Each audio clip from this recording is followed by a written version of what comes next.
Скъпи сънародници, новогодишните празници отново ни събират, сгряват ни с топлината на дома и близките хора, изпълват ни с надежда за здраве и щастие.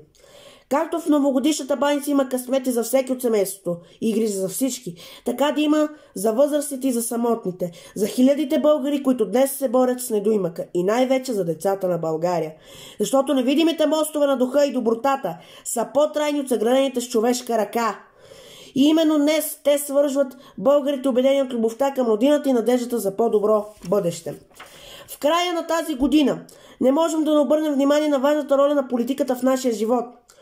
В изминалата 2023 година сме свидетели на предизвикателства и промени в нашата политическа сцена. Важно е да подчертаем необходимостта от диалог и сътрудничество между политическите сили, защото само чрез обединени усилия можем да постигнем стабилност и напредък. Институциите ще бъдат по-продуктивни и трябва да бъдат прозрачни и отговорни пред гражданите, за да създават доверие в обществото. Образованието, като ключов аспект на развитието ни, изисква системни, координални и моментални промени, защото е недопустимо в 21 век ученици да се държат с такова арогантно поведение към светините на България, а именно учителите. Инвестициите в модерни технологии и образователните методи са от съществено значение, за да подготвим младите хора за бъдещите предизвикателства и възможности с светините на България, учителите. Отношенията между нас са фундаментални и за благосъстоянието на обществото.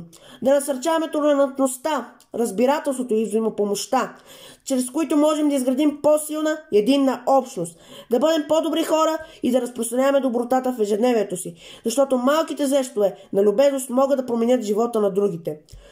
Нека гледаме към новата година с надежда и решимост за по-добро бъдеще.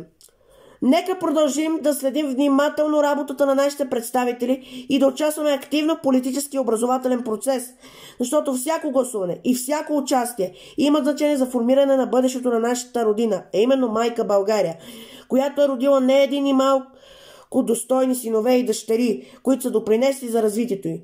С благопожелание за по-силна и единна България в новата година. Честита нова 2024 година! Да живее България!